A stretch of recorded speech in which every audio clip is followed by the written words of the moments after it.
SGPC ने आज औपचारिक रूप से सचखंड श्री हरमंदिर साहिब में बिजली आपूर्ति के लिए सौर संयंत्र की स्थापना का उद्घाटन किया। यह सेवा यूनाइटेड सिख मिशन यूएसए द्वारा प्रदान की जा रही है। उन्होंने कहा कि वर्तमान में 700 किलोवाट का एक संयंत्र स्थापित किया जा रहा है क्योंकि सरकार ने किसी भी खुले स्थान में एक बड़ा संयंत्र स्थापित करने की मंजूरी नहीं दी है। उन्होंने कहा कि एसजीपीसी ने सतलानी साहिब में बड़ा सोलर प्लांट लगाने के लिए पंजाब सरकार से मंजूरी मांगी थी। मुख्यमंत्री कैप्टन अमरिंदर सिंह के साथ भी बैठक हुई लेकिन अभी तक कोई मंजूरी नहीं मिली है। अब एसजीपीसी ने माता गंगा जी के आवास की छत पर पौधारोपण शुरू कर दिया है। यह सोलर प्लॉट 700 किलोवाट का होगा। दिल्ली सरकार ने 9वीं और 11वीं कक्षा की परीक्षाओं को रद्द करने का अहम फैसला लिया है। दिल्ली के उप मुख्यमंत्री मनीष सिसोदिया ने 9वीं और 11वीं कक्षा की परीक्षाओं को रद्द करने की घोषणा की है। जानकारी के मुताबिक जिन निजी स्कूलों ने पहले ही अपनी मध्यावधि और वार्षिक परीक्षाएं करा ली थी, वे अब उसी आधार पर अपने छात्रों के परिणाम घोषित कर सकते हैं, लेकिन जो स्कूल केवल मध्यावधि परीक्षाएं और छोटी परीक्षाएं आयोजित कर सकते थे, वे नहीं कर सके। वे सरकारी स्कूल हो या निजी स्कूल, वे सभी स्कूल अपनी मिड टर्म परीक्षा के आधार पर 9वीं और 11वीं के नतीजे घोषित करेंगे। जिन स्कूलों में मिड टर्म की परीक्षा नहीं हो सकी या केवल कुछ विषयों की परीक्षा ली गई और परीक्षा पूरी नहीं हुई थी, ऐसे सभी स्कूलों में बच्चों को 2 विषयों के आधार पर दिया जाएगा जिसमें उन्होंने सबसे अच्छा प्रदर्शन किया होगा। अगली कक्षा में और अन्य विषयों में भी अंक देकर मार्कशीट तैयार की जाएगी। दिल्ली के सरकारी स्कूलों में 9वीं और 11वीं के नतीजे 22 जून को घोषित किए जाएंगे। परिणाम शिक्षा विभाग की वेबसाइट पर देखा जा सकता है, लेकिन कोई भी स्कूल छात्रों को स्कूल में आमंत्रित नहीं कर सकता है। दिल्ली में शराबियों के लिए अच्छी खबर है। जानकारी के मुताबिक राजधानी में आज से शराब की होम डिलीवरी शुरू हो गई है। लोग अब घर बैठे मोबाइल ऐप और वेबसाइट के जरिए ऑर्डर देकर शराब अपने घर ला सकेंगे। आबकारी संशोधन नियम 2021 के अनुसार आज से L13 लाइसेंस धारकों को ग्राहक के घर दर पर शराब की आपूर्ति करने की अनुमति होगी। कोरोना काल में दिल्ली सरकार ने शराब वितरण पर संशोधित नीति लागू की है। इस सुविधा से लोगों को शराब खरीदने के लिए लाइन में नहीं लगना पड़ेगा और सूखे के दिनों की चिंता नहीं करनी पड़ेगी। छात्रावासों, कार्यालयों और संस्थानों में ऐसी कोई डिलीवरी नहीं की जाएगी। दिल्ली सरकार ने 1 जून को राष्ट्रीय राजधानी में शराब के व्यापार को नियंत्रित करने वाले आबकारी नियमों में संशोधन किया था। यह याद किया जा सकता है कि छत्तीसगढ़, महाराष्ट्र, कर्नाटक, पंजाब, झारखंड, ओडिशा ऐसे राज्य हैं जहां पहले से ही शराब की होम डिलीवरी की अनुमति है। पंजाब कांग्रेस के बीच दरार खत्म होने का नाम नहीं ले रहा है। हाईकमान अब संघर्ष को समाप्त करने के लिए हस्तक्षेप कर रहा है और समिति ने सोनिया गांधी को एक रिपोर्ट सौंप दी है जिस पर जल्द ही कार्रवाई की जाएगी। इस संबंध में पूर्व केंद्रीय मंत्री और अकाली नेता हरसिमरत कौर बादल ने अपने ट्वीट में पंजाब कांग्रेस पर निशाना साधा और इसे ग्रेट कांग्रेस सर्कस करार दिया। उन्होंने कहा कि सभी भ्रष्ट लोग एक दूसरे पर दोषारोपण कर रहे हैं, लेकिन उनमें से किसी के खिलाफ कोई कार्रवाई नहीं की गई क्योंकि वे सभी भ्रष्टाचार में लिप्त थे। यह कुछ भी नहीं बदलता है। जब तक उन्हें लूट का अपना हिस्सा मिल जाता है तब तक सब ठीक है। पंजाब की जनता की सुशासन में किसी की दिलचस्पी नहीं है।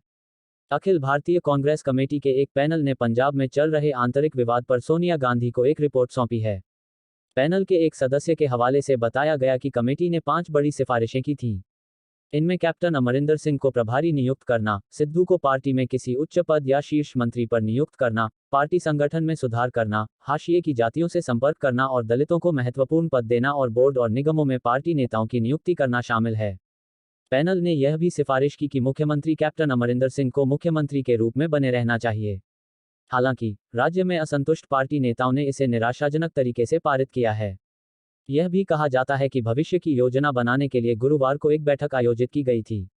पंजाब कांग्रेस के सभी नेता दल बदलने के मूड में नहीं हैं। पार्टी के एक वरिष्ठ नेता के हवाले से रिपोर्ट में कहा गया है, मुख्यमंत्री ने चुनाव के बाद के अपने वादों को पूरा नहीं किया है, इसलिए हम अन्य विधायकों को नेतृत्व में बदलाव के लिए राजी कर रहे हैं। हमें कुछ कम नहीं चाहिए। हाल के हफ्तों में 3 सदस्यीय कांग्रेस पैनल ने राज्य के 150 नेताओं के साथ चर्चा की है।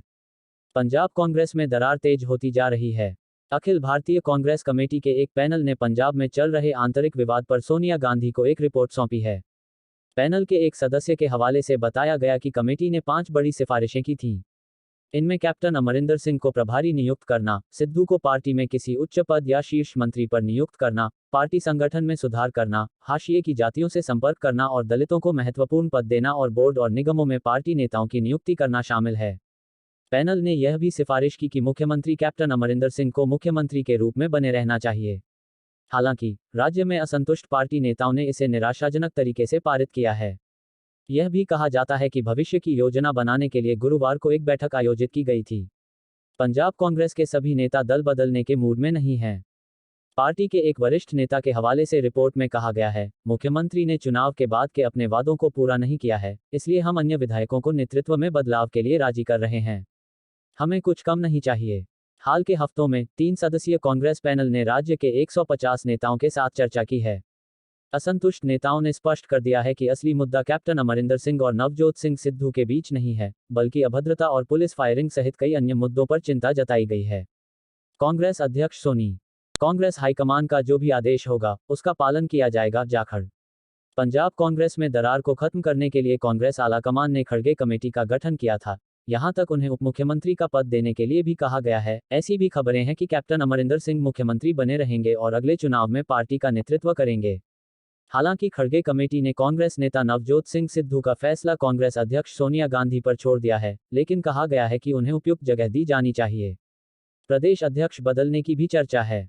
पंजाब कांग्रेस अध्यक्ष सुनील जाखड़ ने शुक्रवार को इन सिफारिशों पर प्रतिक्रिया दी।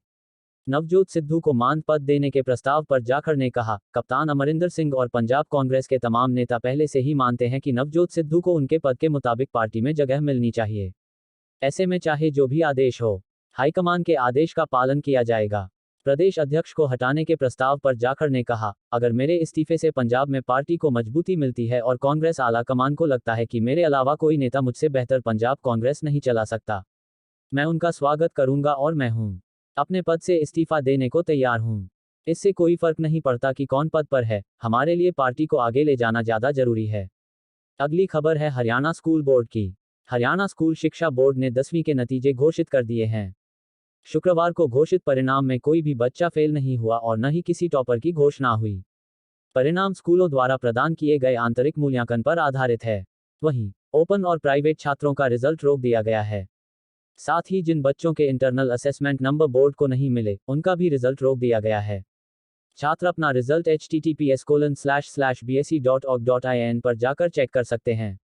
हरियाणा बोर्ड ने CBSE की तर्ज पर 10वीं के नतीजे घोषित कर दिए हैं। गुरुवार को पूरे दिन बोर्ड की बैठक हुई। फैसला देर शाम लिया गया। इस बार 10वीं कक्षा में कुल 3,18,373 बच्चों ने आवेदन किया था। डिब्बों वाले 11,628 बच्चे थे। इन सभी को बोर्ड द्वारा पारित और आगे बढ़ाया गया है। पिछले साल यह प्रतिशत पारित किया था। विभिन्न मीडिया रिपोर्ट्स के मुताबिक पिछले साल 60.27% छात्रों ने 10वीं की परीक्षा पास की थी। छात्रों का उत्तीर्ण प्रतिशत 69.86% रहा।